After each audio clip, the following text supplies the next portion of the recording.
ನನ್ನ ಹೆಸರು ರವೀಶ. ನಾನು ಮುದ್ರಣ ಉದ್ಯಮದಲ್ಲಿ ತೊಡಗಿಸ್ಕೊಂಡಿದ್ದೀನಿ.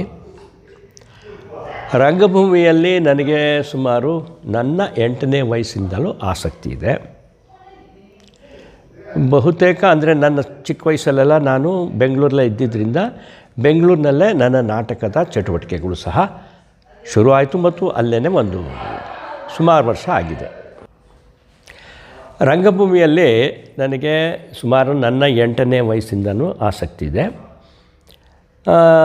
ಬೆಂಗಳೂರಿನಲ್ಲೇ ಇದ್ದಿದ್ದರಿಂದ ಬೆಂಗಳೂರಿನಲ್ಲೇ ನನ್ನ ಇದು ನಾಟಕದ ರಂಗಭೂಮಿಯ ಒಡನಾಟ ಜಾಸ್ತಿ ಇತ್ತು. ಆಮೇಲೆ ಮೈಸೂರು, ಪ್ರಸ್ತುತ ಮೈಸೂರಿನಲ್ಲಿ ತೊಡಗಿಸ್ಕೊಂಡಿದ್ದೀನಿ.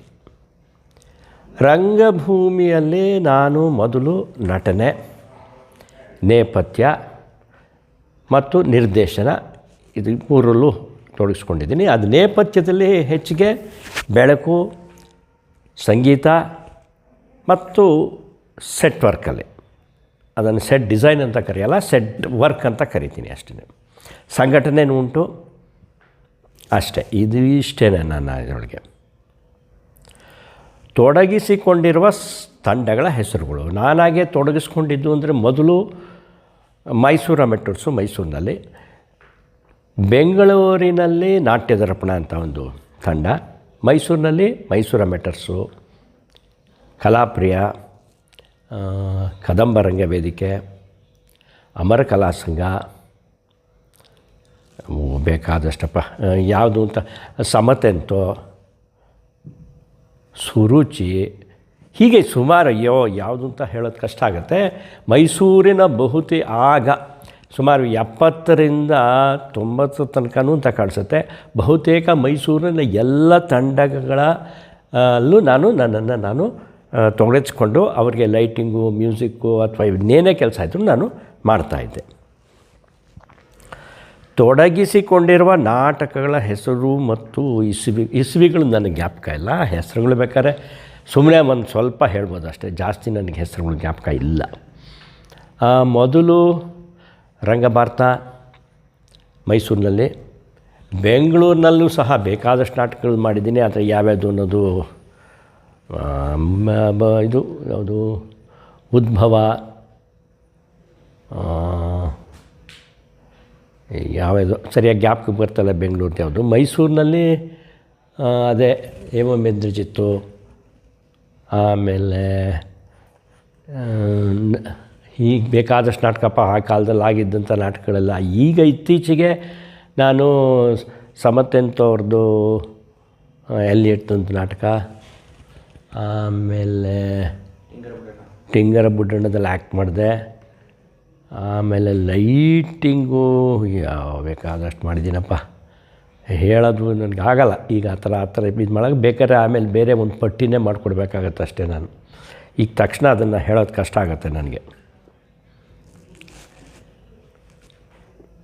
ನಾಟಕಗಳಿಂದ ಬೆಂಗಳೂರಿನಲ್ಲಿ ರವೀಂದ್ರ ಕಲಾಕ್ಷೇತ್ರ, ಟೌನ್ ಹಾಲು, ಹೀಗೆ. ಮೈಸೂರಿನಲ್ಲಿ centenary hall, Kalamandira, Kirurangamandira, Sharada Vilas college auditorium, Govindram memorial hall, ಆಮೇಲೆ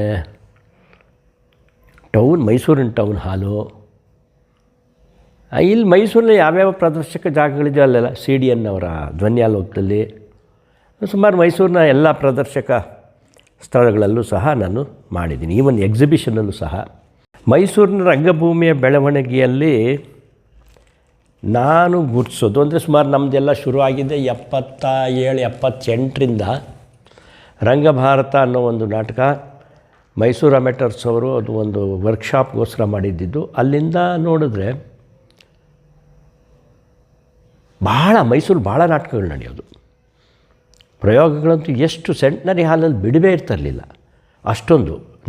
ಆವಾಗ ನನಗೂ ಸಹ ಬಿಡ್ಬಿರ್ತಾರಲ್ಲ ಲೈಟಿಂಗ್. ಅಷ್ಟು ನಾಟಕಗಳಲ್ಲಿ ನಾನು ತಿಂಗಳಿಗೆ ಏನಿಲ್ಲ ಅಂದರೂ ಒಂದು ಮೂರು ನಾಟಕಗಾರರು ನಾನು ಲೈಟಿಂಗ್ ಮಾಡ್ತಾಯಿದ್ದೆ. ಅಷ್ಟೊಂದು ನಾಟಕದಲ್ಲಿ ನಾಟಕಗಳು ನಡೀತಾಯಿತ್ತು. ಆಮೇಲೆ ಅದರಲ್ಲಿ ಬಹುತೇಕ ಒಳ್ಳೊಳ್ಳೆ ಪ್ರಯೋಗಗಳು ಸಹ ಇರೋದು. ಸುಮ್ಮನೆ ಚರಿವಿತ ಚರ್ವಣದ ನಾಟಕಗಳಾಗಲಿ ಅಥವಾ ಯಾವುದೋ ಇದರದ್ದು ಮಾಡುವಂಥ ನಾಟಕಗಳಲ್ಲ. ಬಹಳಷ್ಟು ಭಾಳ ಗಂಭೀರವಾದ ಪ್ರಯೋಗಗಳು ಮೈಸೂರಿನಲ್ಲಿ ನಡೀತಾಯಿತ್ತು. ಅದು ಸಮತೆಂತೋಯಿಂದ ಇದ್ದಿರ್ಬೋದು, ಕಲಾಪ್ರಿಯದಿಂದ ಆಗಿರ್ಬೋದು, ಸಮುದಾಯದಿಂದ ಆಗಿರ್ಬೋದು, ಎಲ್ಲ ಭಾಳ ಒಳ್ಳೊಳ್ಳೆ ನಾಟಕಗಳು ಮೈಸೂರಿನಲ್ಲಿ ನಡೀತು. ಹಾಗೆ ನೋಡೋಕ್ಕೆ ಹೋಯ್ತು ಅಂತಂದರೆ ಬೆಳವಣಿಗೆ ಅಂತಂದರೆ ಅವತ್ತಿಂದ ಇವತ್ತಿನವರೆಗೂ ಒಳ್ಳೊಳ್ಳೆ ಬೇಕಾದಷ್ಟು ಜನ ನಿರ್ದೇಶಕರು, ಬೇಕಾದಷ್ಟು ಜನ ತಂಡಗಳು ಹುಟ್ಕೋತು, ಬೇಕಾದಷ್ಟು ಜನ ನಿರ್ದೇಶಕರು ಹುಟ್ಕೊಂಡ್ರು. ಒಳ್ಳೊಳ್ಳೆ ನಿರ್ದೇಶಕರು ಅಂತಂದರೆ ರತ್ನ ಅಂಥವರು, ಸಿಂಧುವಳ್ಳಿ, ರತ್ನ, ರಾಮೇಶ್ವರಿ ಅಂಥವರು, ಆಮೇಲೆ ಉಮೇಶ, ರಮೇಶ, ಶರತ್ ಅಂತ ಇದ್ದ, ಅವನು ಒಳ್ಳೆ ಡೈರೆಕ್ಟ್ರು. ಇನ್ನು ಭಾಳ ಜನ ಇದ್ದರು ಮೈಸೂರಿನಲ್ಲಿ, ಭಾಳ ಆ್ಯಕ್ಟಿವ್ ಆಗಿದ್ದರು ಇವರೆಲ್ಲ ಒಂದು ಕಾಲದಲ್ಲಿ. ಹಾಗೆಯೇ ಈ ಹಿನ್ನೆಲೆಯಲ್ಲೂ ಅಷ್ಟೇ ಭಾಳ ಜನ ಮಾಡ್ತಾಯಿದ್ರು. ಉದಾಹರಣೆಗೆ ಶಶಿಧರ್ ಬಾರಿಘಾಟು ಲೈಟಿಂಗ್ ಮಾಡ್ತಾಯಿದ್ದ, ಶರತ್ ಲೈಟಿಂಗ್ ಮಾಡ್ತಾಯಿದ್ದ. ಆಮೇಲೆ ಶಂಕರ್ ಅನ್ನೋರು ಮೊದಲು ನನಗಿಂತ ಮುಂಚೆ ಮೈಸೂರಿಗೆ ನಾನು ಬರೋಕ್ಕಿಂತ ಮುಂಚೆ ಶಂಕರ್ ಲೈಟಿಂಗ್ ಮಾಡೋರು. ಅವ್ರ ಜೊತೆ ಒಬ್ಬರು ಶರ್ಮಾ ಅನ್ನೋರು ಇರೋರು. ನನ್ನ ಜೊತೆಗೆ ಸುಮಾರು ಜನ, ನಾಗೇಂದ್ರ ಲೈಟಿಂಗ್ ಮಾಡ್ತಾಯಿದ್ದ. ಬೇಕಾದಷ್ಟು ಜನ ಈ ಥರ ಅದು ಲೈಟಿಂಗಲ್ಲಿ ತೊಡಗಿಸ್ಕೊಂಡ್ರು. ಕಾಸ್ಟ್ಯೂಮಲ್ಲಿ ಆಮೇಲೆ ರಾಮಚಂದ್ರ, ಬೆಂಗಳೂರಿಂದ ರಾಮಚಂದ್ರನೂ ಸಹ ಮೈಸೂರಿಗೆ ಬಂದಿದ್ದು. ಆ ರಾಮಚಂದ್ರ ತನ್ನ ಕಾಸ್ಟ್ಯೂಮಲ್ಲಿ ಸಣ್ಣದಾಗಿ ಪ್ರಾರಂಭಿಸಿ ಇವತ್ತಿನ ದಿವಸ ಬೃಹದಾಕಾರವಾಗಿ ಬೆಳೆದಿದ್ದಾರೆ. ಅಂದರೆ ನಾಟಕ ರಂಗಭೂಮಿ ಅಭಿವೃದ್ಧಿ ಆಗಿದ್ದಾರೆ, ಅವರು ಅಭಿವೃದ್ಧಿ ಆಗಿದ್ದಾರೆ ಅಂತಲೇ ಅದರ ಅರ್ಥ. ಆಮೇಲೆ ನಮ್ಮ ಪಾಷ ಬ್ಯಾಕ್ ಸ್ಟೇಜಲ್ಲಿ ಭಾಳ ಮೈಸೂರಿನ ಹವ್ಯಾಸಗಳನ್ನ ಗುರುತಿಸ್ಬೋದಾದಂಥ ಪಾಷ. ಮೊದಲೆಲ್ಲ ವಾಸುನೇ ಭಾಳ ಮಾಡ್ತಾಯಿದ್ದಿದ್ದು. ಆಮೇಲೆ ಎಲ್ಲ ನಮ್ಮ ತಂಡಗಳಲ್ಲಿ ನಾವೇ ರಿಪೀಸ್ ಪಟ್ಟಿಗಳು ತಂದು ಅದನ್ನೆಲ್ಲ ಕೊಯ್ದು ಮಾಡಿ ಮಳೆ ಹೊಡೆದು ಮಾಡ್ಕೋತಾಯಿದ್ವಿ. ಇದಕ್ಕೆ ಸೌಂಡ್ಗೆ ಆವಾಗ ನಮ್ಮ ಆರಾಧ್ಯ ಅಂತ ಒಬ್ಬರಿದ್ದರು. ಅವರು ಪಾಪ ಟೇಪ್ ರೆಕಾರ್ಡ್ರು ಇದೆಲ್ಲ ತಂದುಬಿಟ್ಟು ಅವರು ಮಾಡಿಕೊಡ್ತಾಯಿದ್ರು ಸೌಂಡು ಎಫೆಕ್ಟ್ಸ್ ಎಲ್ಲನೂ. ಇನ್ನು ಮ್ಯೂಸಿಕ್ಕಿಗೆ ಬಂತು ಅಂತಂದರೆ ಮೈಸೂರಿನಲ್ಲಿ ಮ್ಯೂಸಿಕ್ಗೆ ವಿಶ್ವನಾಥ್ ಮಿರ್ಲೆ ಮಾಡೋರು. ಆಮೇಲೆ ನಾನು ಮಾಡ್ತಾಯಿದ್ದೆ. ಹೀಗೆ ಆಮೇಲೆ ನಮಗೆ ಪಕ್ಕವಾದ್ಯಕ್ಕೆ ಅದಕ್ಕೆ ಬೇಕಾದಂಥ ಇನ್ಸ್ಟ್ರೂಮೆಂಟ್ಗಳೆಲ್ಲ ಚೆಲವಾನವರು ಪಾಪ ಹಾರ್ಮೋನಿಯಂ ನುಡಿಸ್ತಾಯಿದ್ರು, ಹುನಗುಂದವ್ರು ನುಡಿಸ್ತಾಯಿದ್ರು. ಆಮೇಲೆ ಬದ್ರಿನೋ ಯಾರೋ ಒಬ್ಬರು ಅವರು ಬಾದ್ರಿ ಅವರು ತಬಲಾ ನುಡಿಸ್ತಾಯಿದ್ರು. ನಮ್ಮಲ್ಲಿ ಯಾರು ಸುಮಾರು ಜನ ಆ ಥರದವರು, ಬೇಕಾದಷ್ಟು ಜನ ಎಲ್ಲ ಹೊರಗಡೆಯಿಂದ ನಾವು ಅವರೆಲ್ಲ ಇದು ಅಂದರೆ ಹಿಂದೆ ಎಲ್ಲ ಆರ್ಕೆಸ್ಟ್ರಾದಲ್ಲಿ ದೊಡ್ಡ ಕಲಾವಿದರು ಅವರೆಲ್ಲ ಬಂದು ನಮ್ಮ ಜೊತೆ ನಾಟಕದಲ್ಲೆಲ್ಲ ಭಾಗವಹಿಸೋರು. ಅದೊಂದು ನಮಗೆ ಹೆಮ್ಮೆ, ಅದನ್ನು ಹೇಳ್ಕೊಳ್ಳೋದು ಭಾಳ ಹೆಮ್ಮೆ ಆಗುತ್ತೆ. ಚೆಲುವರಾಜ್ ಅಂತವರು ಒಂದು ಕಾಲದಲ್ಲಿ ಮೈಸೂರು ಆನಂದ ಸ್ವಾಮಿ, ಗುಣಸಿಂಗು ಇಂಥವ್ರ ಜೊತೆ ಎಲ್ಲ ಇದ್ದು ಅವರು ಮೈಸೂರಿನಲ್ಲಿ ಇದನ್ನು ಭಾವಗೀತೆಗಳನ್ನ ಹಾಡ್ತಾಯಿದ್ದಂಥ ವ್ಯಕ್ತಿಗಳು. ಅವರೆಲ್ಲ ನಮ್ಮ ಜೊತೆ ಭಾಗವಹಿಸ್ತಾಯಿದ್ರು ಅಂದರೆ ಆಗ ಎಷ್ಟು ಇದಾಗಿತ್ತು. ಆ ಹುನಗುಂದವರು ಅವ್ರು ದೊಡ್ಡ ಸಂಗೀತ ವಿದ್ವಾಂಸರು, ಅವರು ಸಮತೆಂತೋ ನಾಟಕಗಳೆಲ್ಲ ಭಾಗವಹಿಸೋರು. ಈ ಥರ ಬೇಕಾದಷ್ಟು ಜನ. ಆಮೇಲೆ ಮೈಸೂರು ರಂಗಾಯಣ ಸ್ಥಾಪನೆ ಆದಮೇಲೆ ರಂಗಾಯಣದ ಬೇಕಾದಷ್ಟು ಜನ, ಅಂದರೆ ಉದಾಹರಣೆಗೆ ಚೀನಿ ಇರ್ಬೋದು, ಗಂಗಾಧರ ಸ್ವಾಮಿ ಇರ್ಬೋದು, ಆಮೇಲೆ ಕುಸ್ನೂರ್ ಅಂಥವರು, ಇವರೆಲ್ಲ ಹೊರಗಡೆ ಬೇರೆ ತಂಡಗಳ ಜೊತೆನೂ ಸಹ ತಮ್ಮ ಇದನ್ನು ಇದು ಮಾಡಿಕೊಂಡ್ರು. ಆಮೇಲೆ ಕಟ್ಟಿಮನಿ ಜೈಲಲ್ಲೆಲ್ಲ ನಾಟಕ ಮಾಡೋಕ್ಕೆ ಶುರು ಮಾಡಿದ್ರು. ಅದರಿಂದ ಮೈಸೂರಿನ ರಂಗಭೂಮಿಗೆ ಒಂದು ಹೊಸ ಇದೆಲ್ಲ ಸಿಕ್ಕಕ್ಕೆ ಶುರು ಆಯಿತು, ಒಂಥರ ವಿಸ್ತಾರವಾಗ್ತಾ ಹೋಯಿತು. ಆಮೇಲೆ ಪ್ರಸನ್ನ ಅವ್ರು ನಾಟಕ ಮಾಡಿಸ್ತಾಯಿದ್ರು ಮೈಸೂರಿಗೆ ಬಂದು, ನಾಗೇಶ್ ನಾಟಕ ಮಾಡಿಸಿದ್ದಾರೆ. ಸೊ ಇವರೆಲ್ಲರಿಂದ ಒಂದು ಸ್ವಲ್ಪ ಮೈಸೂರಿನ ರಂಗಭೂಮಿ ಒಂದು ರೀತಿ ಹೊಸ ಇದನ್ನು ಬೆಳವಣಿಗೆ ಕಂಡುಕೋತು. ಮೈಸೂರು ರಂಗಭೂಮಿ ಬೆಳವಣಿಗೆಯಲ್ಲಿ ಗುರುತಿಸಬಹುದಾದ ಮಜಲುಗಳು ಅಂತಂದರೆ ನನಗೆ ಸರಿಯಾಗಿ ಗೊತ್ತಿಲ್ಲ. ಮಜಲುಗಳು ಅಂತಂದರೆ ಹೇಗಾಗತ್ತೆ ಅಂತಂದರೆ, ಮೊದಲು ಮೈಸೂರಿನಲ್ಲಿ ನನಗೆ ಗೊತ್ತಿಲ್ಲ, ಬೇರೆಯವ್ರು ಹೇಳಿದ್ದು ಇದು ನಾನು ತಿಳ್ಕೊಂಡಿರೋ ವಿಷಯ. ಸಮತೆಂತೋಯಿಂದನೇ ತಗೊಳ್ಳ, ಸಮತೆಂತೋ ಅದಕ್ಕೆ ಅಲ್ಲೂ ಅವರು ನಾಟಕಗಳನ್ನ ಮಾಡ್ತಾಯಿದ್ದಿದ್ದು. ಆಮೇಲೆ ಅದಕ್ಕಿಂತ ಮುಖ್ಯವಾಗಿ ನನಗೆ ಗೊತ್ತು ಆ ವಿಷಯನೂ, ಈ ಚೇತನ ಕನ್ನಡ ಸಂಘ ಅಂತ ಇತ್ತು ಮೈಸೂರಿನಲ್ಲಿ. ಅವರು ಬೆಂಗಳೂರಿನಿಂದ ಒಂದು ನಾಟಕ ತರಿಸಿ ಆಗಾಗ ಬೆಂಗಳೂರಿಂದ ಬೆಂಗಳೂರಿನಲ್ಲಾದಂಥ ಯಶಸ್ವಿ ಪ್ರಯೋಗಗಳು ಬಂದು ಮೈಸೂರಿನಲ್ಲಿ ಸ್ಟೇಜ್ ಮಾಡ್ತಾಯಿದ್ರು.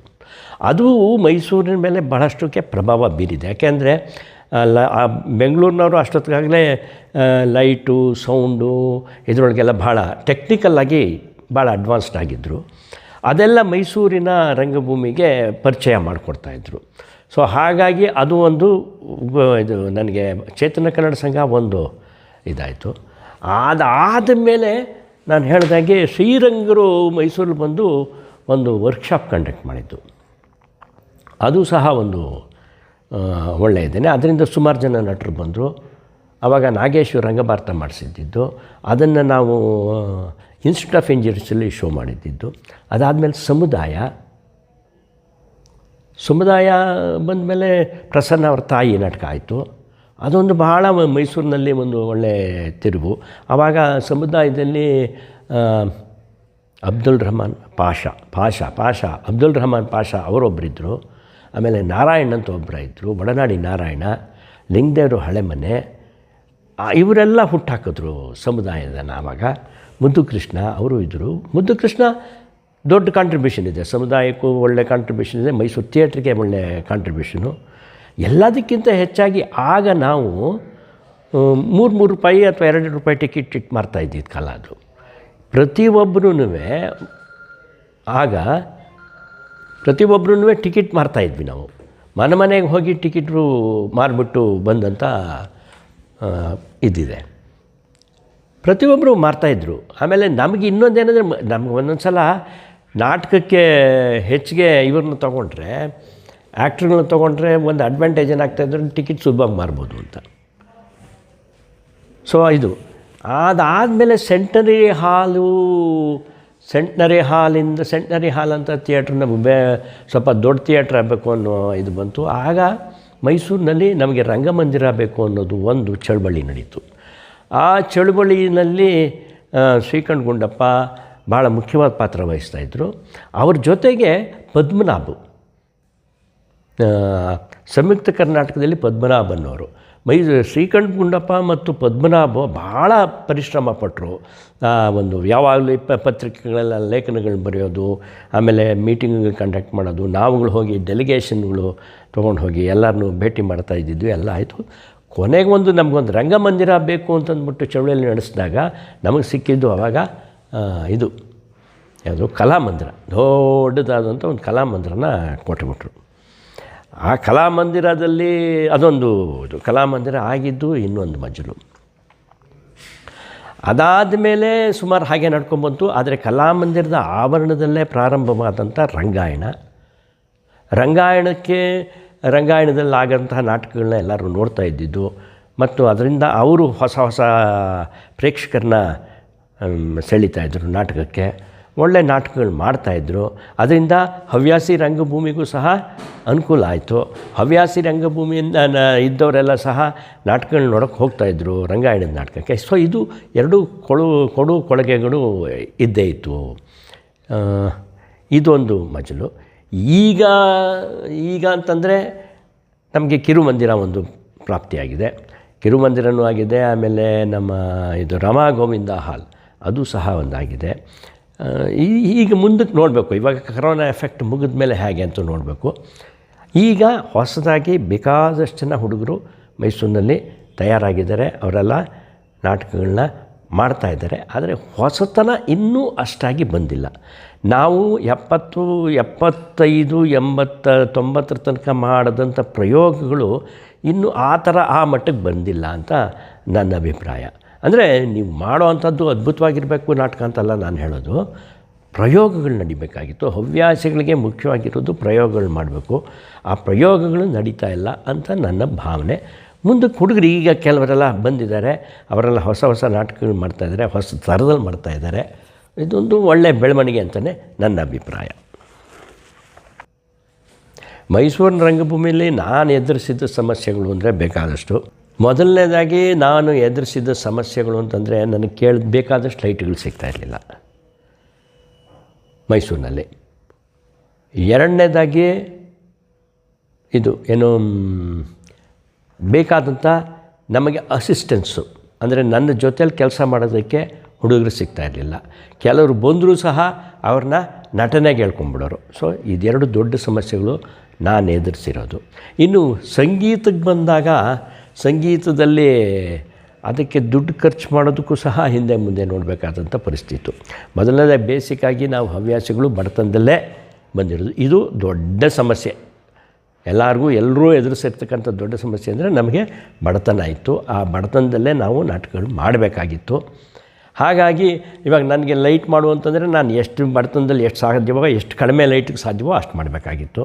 ಹಾಗೆ ಸಂಗೀತದಲ್ಲೂ ಅಷ್ಟೇ, ಯಾರಿಗೋ ಒಬ್ಬರಿಗೆ ಹಾರ್ಮೋನಿಯಮ್ಗೆ ಎಷ್ಟು ದುಡ್ಡು ಕೊಡಬೇಕು, ತಬಲಕ್ಕೆ ಎಷ್ಟು ದುಡ್ಡು ಕೊಡಬೇಕು ಅಂದರೆ ಅದು ಎಷ್ಟು ಮಟ್ಟಿಗೆ ನಾವು ಅದನ್ನು ಮಿನಿಮೈಸ್ ಮಾಡೋಕ್ಕೆ ಸಾಧ್ಯನೋ ಅಷ್ಟು ಮಾಡೋಕ್ಕೆ ಪ್ರಯತ್ನ ಪಡ್ತಾಯಿದ್ದಿದ್ದು. ಕೊರತೆಗಳೇನು ಅಂತಂದರೆ ಬೇಕಾದಷ್ಟು ಕೊರತೆಗಳಿತ್ತು. ಮೊದಲು ಹೇಳಿದಾಗೆ ಲೈಟ್ಗಳು ಇರ್ತಾಯಿರಲಿಲ್ಲ ಇದು.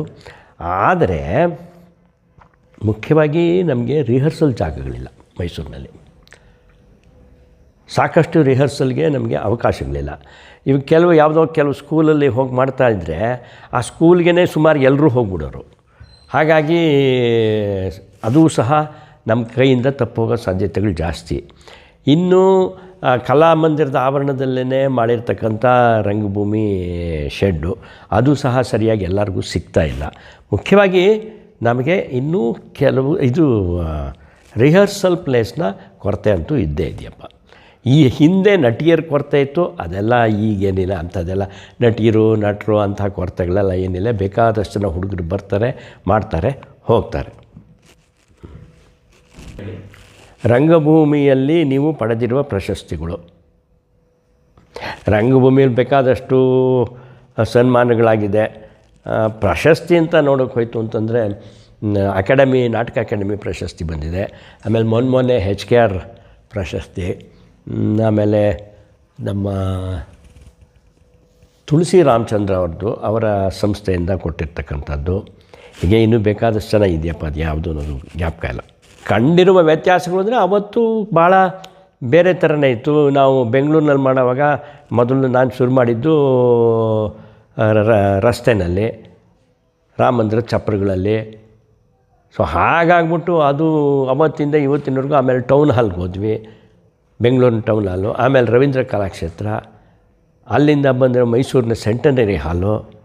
ಸೊ ಇಲ್ಲೆಲ್ಲ ಬೇರೆ ಬೇರೆ ಥರ ಆದರೆ ನಾವು ಮೊದಲು ಹಿಂದೆ ಮಾಡ್ತಾಯಿದ್ದಂಥ ಡ್ರಾಯಿಂಗ್ ರೂಮ್ ಕಾಮಿಡಿಗಳು, ಫಾರ್ಸ್ಗಳು, ಅದಕ್ಕಿಂತ ಆಮೇಲೆ ನಾವು ಥಿಯೇಟ್ರಲ್ಲಿ ತೊಡಗಿಸ್ಕೊಂಡಿದ್ದೇನೆ, ಒಂದು ಸೀರಿಯಸ್ ಆಗಿ ತೊಡಗಿಸ್ಕೊಂಡಿದ್ದೇನೆ ಇದರೊಳಗೆ. ಯಾವುದು ಅಬ್ಸರ್ವ್ ನಾಟಕಗಳಿಂದ. ಬಾದಲ್ ಸರ್ಕಾರ ಅವ್ರ ನಾಟಕ, ಆಮೇಲೆ ನಮ್ಮ ಕುಸ್ನೂರ್ ಅವ್ರ ನಾಟಕ, ಪಾಟೀಲ್ರ ನಾಟಕ, ಕಂಬಾರ ನಾಟಕ, ಇಂಥವ್ರ ನಾಟಕಗಳಿಂದಾನೆ. ಆಮೇಲೆ ಗಾಡೋ ಅಂತ ನಾಟಕ. ಹೀಗೆ ಇಂಥದ್ರೊಳಗೆ ನಾವು ತೊಡಗಿಸ್ಕೊಂಡು, ಅಂದರೆ ಸೀರಿಯಸ್ ಆಗಿ ಭಾಳ ಒಂದು ಇದಾಗಿ ನಾವು ತೊಡಗಿಸ್ಕೊಂಡಿದ್ದು ಅಂದರೆ ಆಗಿನ ಹವ್ಯಾಸಿಗಳು ಗುರುತಿಸ್ಬೋದಾದ್ದು ಅಂತಲೇ ಎಲ್ಲ ಇಂಥ ನಾಟಕಗಳು. ಅದಾದ ಮೇಲೆ ಬಂದಿದ್ದೆಲ್ಲ ಜಾನಪದ ನಾಟಕಗಳು ಬಂತು. ಬೆಂಗಳೂರಿನಲ್ಲಾದಂಥ ಇದರೊಳಗೆ ಬಯಲಲ್ಲಿ ಹೊರಗಡೆ ಕಲಾಕ್ಷೇತ್ರದಿಂದ ಹೊರಗಡೆ ನಡೆದಂಥ 3 ನಾಟಕಗಳು ಗಮನಾರ್ಹವಾದುದು.